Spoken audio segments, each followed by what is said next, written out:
¿Alguna vez te has preguntado por qué Dios elegiría a un profeta que huiría de su misión? La historia de Jonás esconde una verdad sorprendente que todo creyente necesita descubrir. Prepárate para un viaje que sacudirá tus convicciones y revelará el corazón de Dios de una manera que nunca imaginaste. La historia de Jonás no es solo un cuento infantil sobre un hombre y un pez. Es un espejo que refleja nuestras propias actitudes, prejuicios y resistencias a la voluntad de Dios. Entender el secreto de Jonás puede revolucionar tu comprensión sobre el amor divino, el perdón y tu propia misión como seguidor de Cristo. El llamado indeseado. Imagínate viviendo en Israel hace casi 3000 años. El reino está dividido, las tensiones políticas están en su punto máximo y del otro lado de la frontera crece una superpotencia conocida por su brutalidad, Asiria. Es en este escenario donde encontramos a Jonás, hijo de Amitai, un profeta del Señor. Un día la palabra de Dios viene a Jonás: levántate y ve a la gran ciudad de Nínive y proclama contra ella, porque su maldad ha subido hasta mí. Jonás 1:2. Parece una misión simple, ¿verdad? Pero para Jonás era como si Dios estuviera pidiendo lo imposible.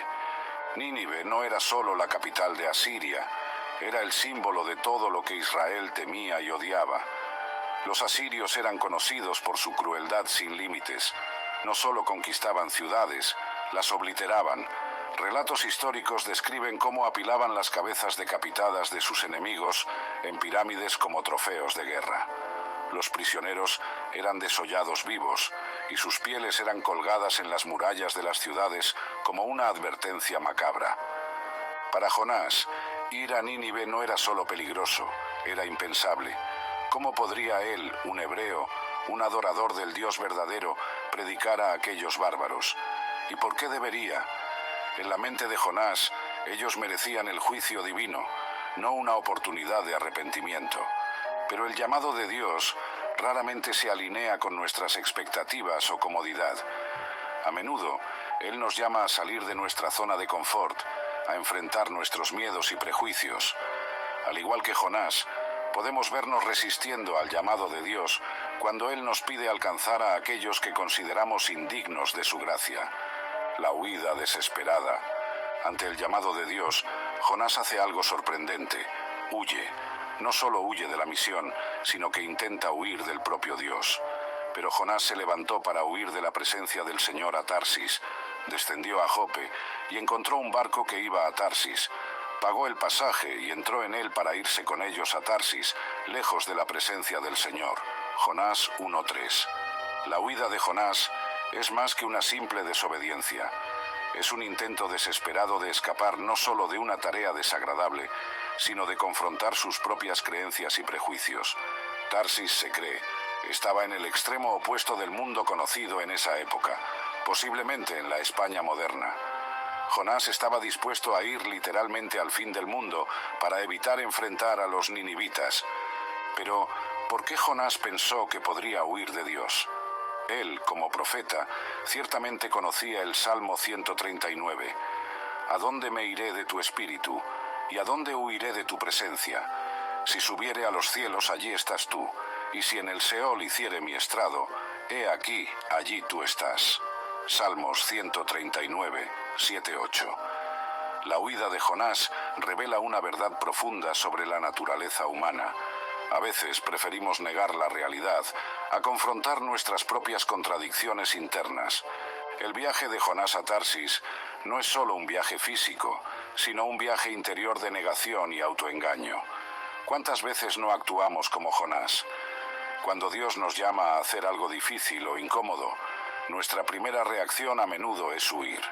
Buscamos nuestro propio Tarsis, ya sea a través de distracciones, racionalizaciones o simplemente ignorando el llamado de Dios.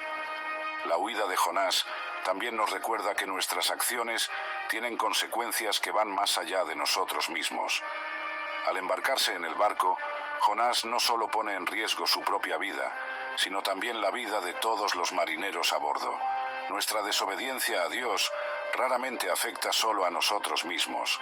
A menudo tiene un efecto cascada que impacta a quienes nos rodean. Sin embargo, Incluso en nuestra huida, Dios no nos abandona. Así como Él continuó persiguiendo a Jonás con su amor persistente, Él continúa buscándonos, incluso cuando intentamos huir de Él. La huida de Jonás nos recuerda que no importa cuán lejos intentemos correr, el amor de Dios siempre nos alcanzará. La tormenta de la verdad. Mientras Jonás dormía en la bodega del barco, creyendo estar escapando de su misión divina, Dios preparaba una lección poderosa, no solo para el profeta fugitivo, sino para todos nosotros. Pero el Señor desató sobre el mar un fuerte viento, y se desencadenó una tempestad tan violenta que el barco amenazaba con hacerse pedazos. Jonás 1:4. Esta no era una tormenta común. Era una manifestación física de la turbulencia espiritual causada por la desobediencia de Jonás. Los marineros, hombres experimentados que ya habían enfrentado muchas tormentas, se dieron cuenta de que esta era diferente. El texto nos dice que estaban aterrorizados y cada uno clamaba a su propio Dios. Jonás 1:5. Es interesante notar el contraste entre los marineros paganos y el profeta de Dios. Mientras ellos estaban en pánico, clamando por ayuda divina, Jonás dormía profundamente en la bodega del barco. Su letargo espiritual era tan profundo que ni siquiera una tormenta mortal podía despertarlo. ¿Cuántas veces no somos como Jonás, dormidos espiritualmente mientras el mundo a nuestro alrededor enfrenta tormentas? El capitán del barco, desesperado, baja a la bodega y encuentra a Jonás durmiendo. Sus palabras son una reprensión no solo para Jonás, sino para todos nosotros que a veces nos volvemos complacientes en nuestra fe. ¿Cómo puedes estar durmiendo? Levántate e invoca a tu Dios. Tal vez Él se fije en nosotros y no perezcamos. Jonás 1:6. La ironía es palpable. Un pagano está implorando al profeta de Dios que ore. Este momento nos recuerda que a veces, en nuestra complacencia espiritual, podemos ser avergonzados por la fe sincera de aquellos que consideramos no creyentes. Cuando los marineros echan suertes para descubrir quién es el responsable de la tormenta, la suerte cae sobre Jonás. Forzado a confrontar la verdad, Jonás finalmente confiesa: «Soy hebreo y temo al Señor, Dios del cielo, que hizo el mar y la tierra firme». Jonás 1:9. Esta confesión de Jonás es profundamente irónica. Reconoce que adora al Dios que hizo el mar y la tierra, pero está tratando de huir de ese mismo Dios a través del mar. Su confesión nos recuerda que muchas veces sabemos la verdad en nuestras mentes, pero fallamos en vivirla en nuestras acciones. La tormenta en el mar de Jonás nos enseña que no podemos huir de las consecuencias de nuestra desobediencia. Tarde o temprano, la verdad nos alcanzará, pero también nos enseña sobre la misericordia de Dios. Incluso en medio de la tormenta, Dios estaba trabajando no solo para corregir a Jonás, sino para revelarse a los marineros paganos. En las profundidades del mar, cuando los marineros renuentes lanzan a Jonás al mar tempestuoso, parece el fin de la historia, pero para Dios es solo el comienzo. El Señor dispuso un gran pez para que se tragara a Jonás, y Jonás estuvo en el vientre del pez 3 días y 3 noches. Jonás 2:1. Este momento en la narrativa de Jonás es tan extraordinario que muchos tienen dificultad en aceptarlo como literal. Sin embargo, sea entendido como un evento histórico o como una poderosa metáfora, el mensaje permanece el mismo. Incluso en las profundidades más oscuras de nuestra desobediencia y desesperación, Dios aún puede alcanzarnos y rescatarnos.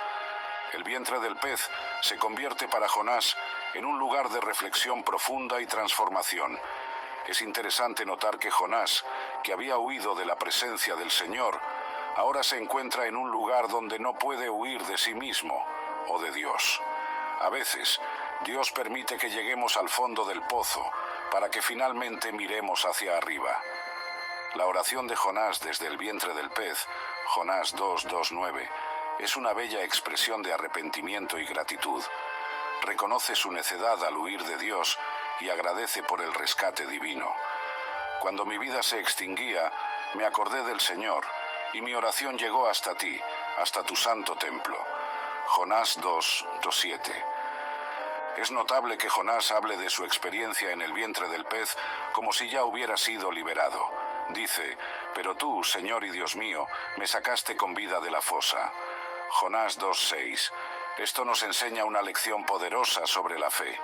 Incluso cuando aún estamos en medio de nuestra tormenta, podemos agradecer a Dios por la liberación que sabemos que Él proporcionará. La experiencia de Jonás en el vientre del pez también nos recuerda las palabras de Jesús en Mateo 12:40. Porque como estuvo Jonás en el vientre del gran pez 3 días y 3 noches, así estará el Hijo del Hombre en el corazón de la tierra 3 días y 3 noches. Jesús usa la experiencia de Jonás como una prefiguración de su propia muerte y resurrección, mostrando que incluso esta parte aparentemente fantástica de la historia de Jonás tiene un significado profundo en el plan de Dios. El gran pez de Jonás no era un castigo, sino un acto de misericordia de Dios.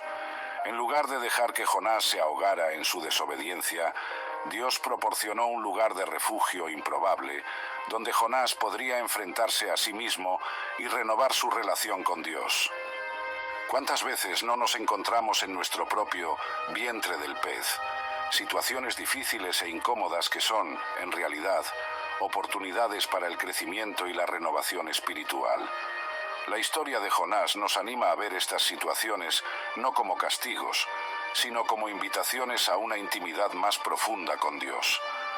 Después de 3 días y 3 noches, Dios ordena al pez que vomite a Jonás en tierra seca. Esta resurrección de Jonás es un poderoso recordatorio de que Dios es el Dios de las segundas oportunidades.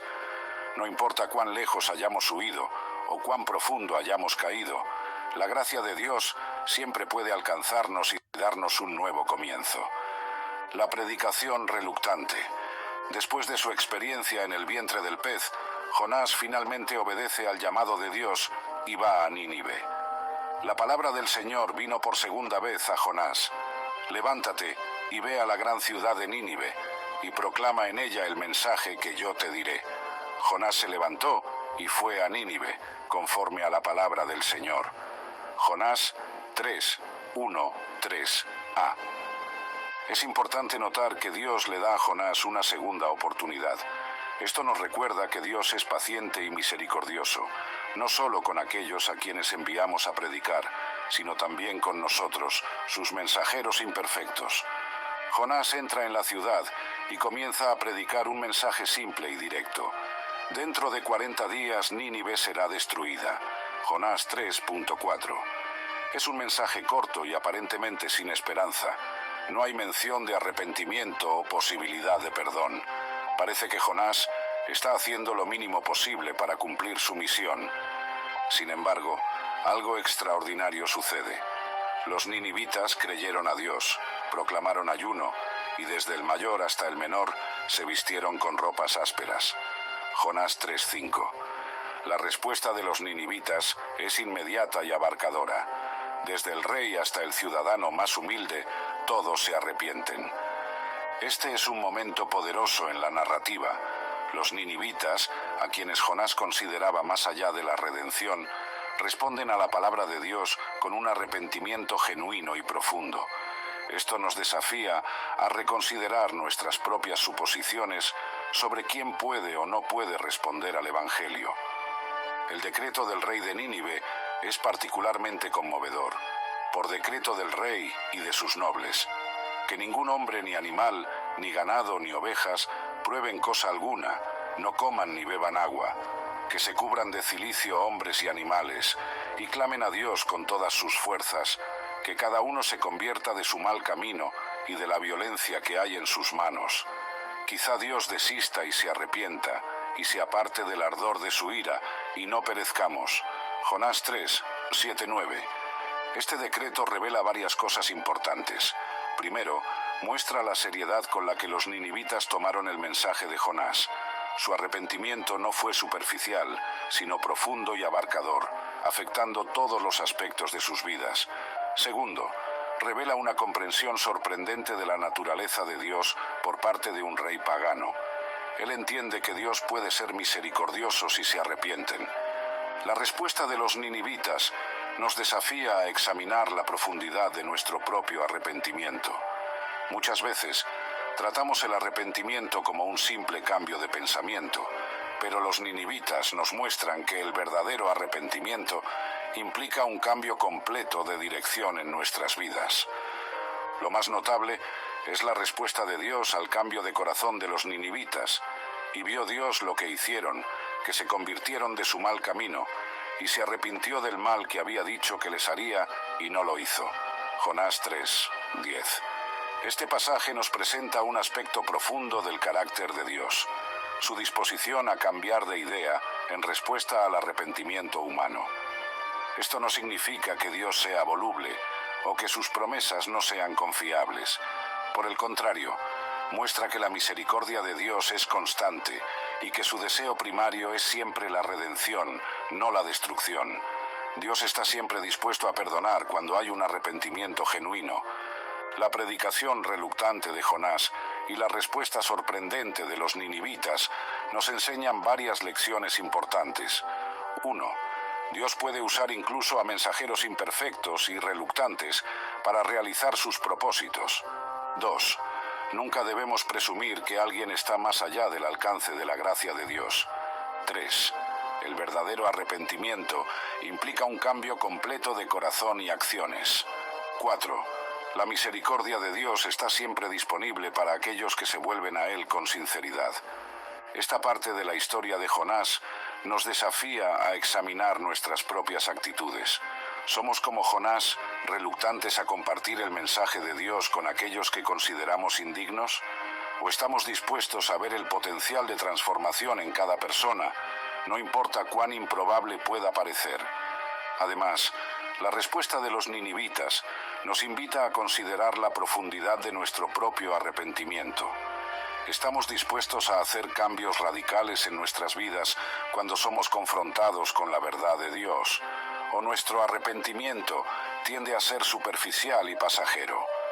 Por último, la misericordia de Dios para con Nínive nos recuerda que su amor y compasión se extienden a todos, incluso a aquellos que consideramos nuestros peores enemigos.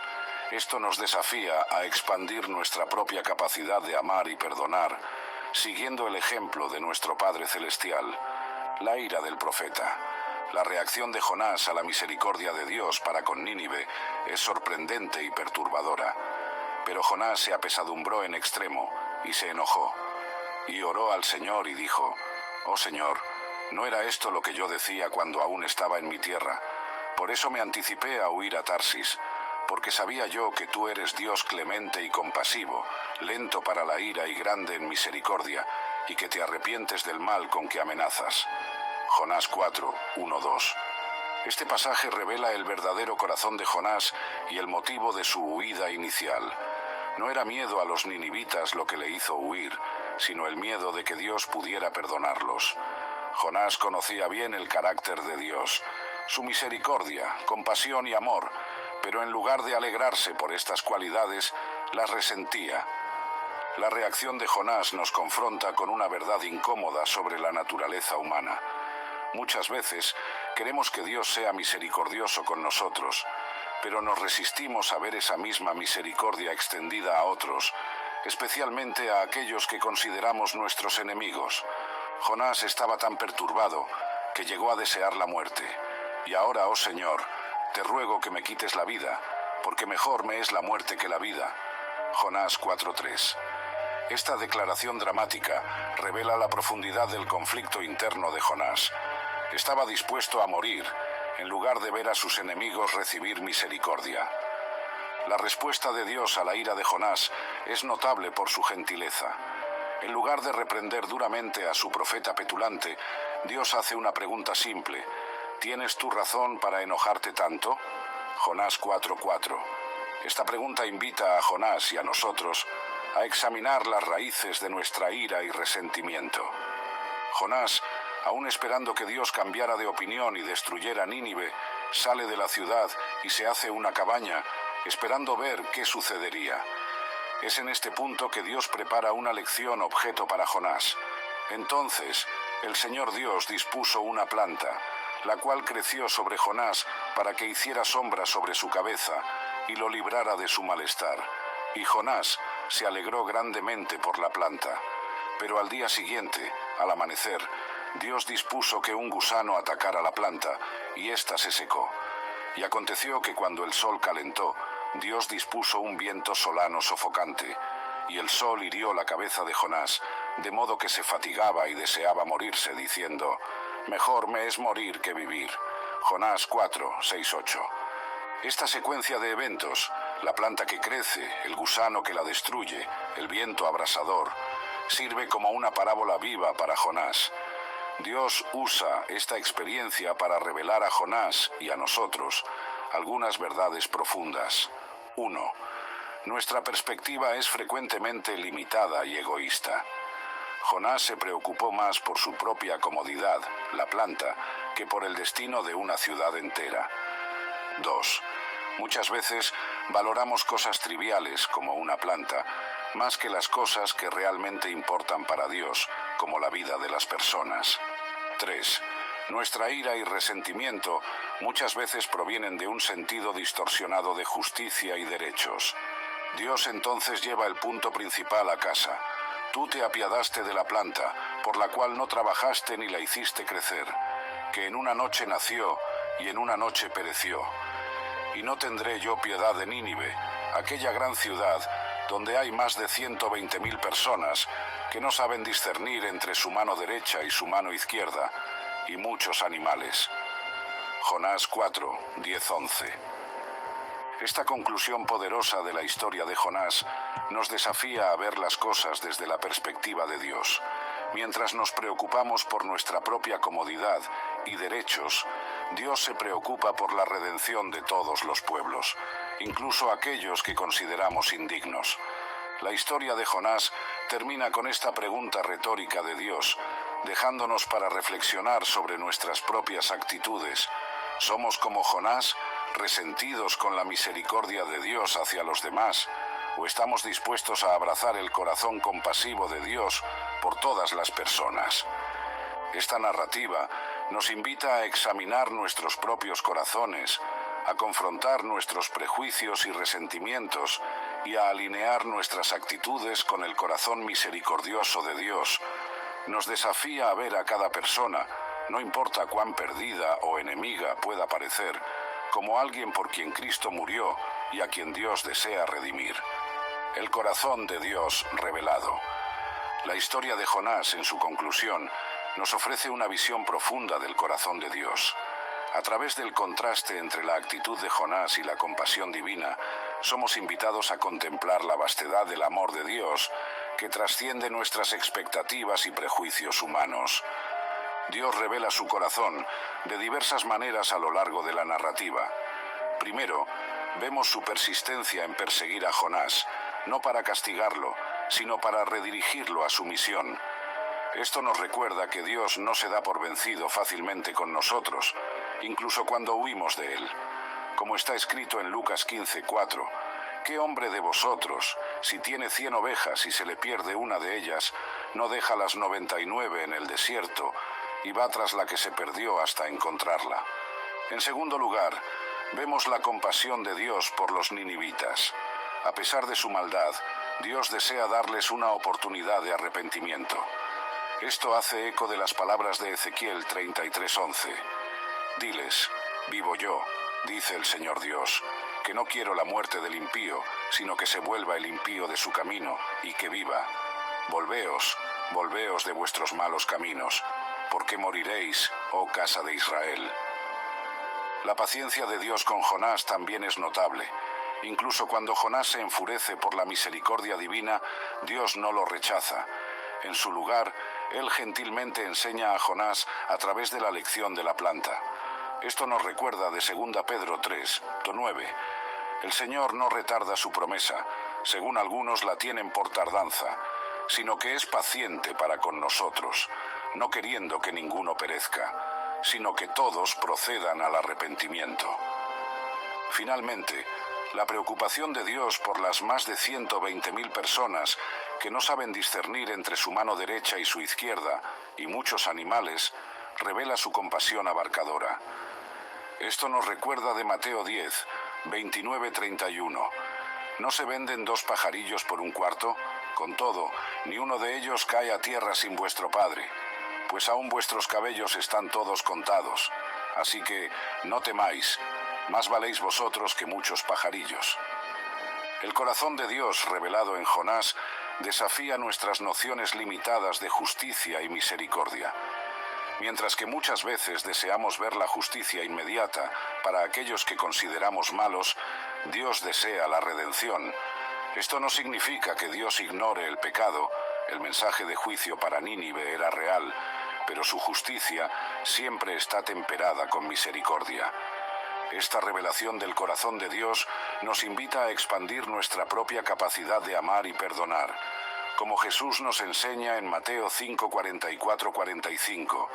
Pero yo os digo, amad a vuestros enemigos, bendecid a los que os maldicen, haced bien a los que os aborrecen, y orad por los que os ultrajan y os persiguen, para que seáis hijos de vuestro Padre, que está en los cielos, que hace salir su sol sobre malos y buenos, y que hace llover sobre justos e injustos. La historia de Jonás nos desafía a alinear nuestros corazones con el corazón de Dios. Somos llamados a ver a las personas como Dios las ve, no solo como pecadores merecedores de juicio, sino como potenciales receptores de su gracia y misericordia. La narrativa de Jonás sirve como un espejo para nuestra propia alma, reflejando nuestras actitudes, prejuicios y resistencias a la voluntad de Dios. Al examinar el viaje de Jonás, somos invitados a confrontar aspectos incómodos de nuestra propia espiritualidad. Primero, la huida de Jonás nos hace cuestionar de qué maneras intentamos huir de Dios en nuestras propias vidas. Tal vez no nos embarcamos en un barco a Tarsis, pero podemos refugiarnos en distracciones, racionalizaciones o incluso en una religiosidad superficial que evita el verdadero compromiso con Dios. Como está escrito en Hebreos 4:13, y no hay cosa creada que no sea manifiesta en su presencia. Antes bien, todas las cosas están desnudas y abiertas a los ojos de aquel a quien tenemos que dar cuenta.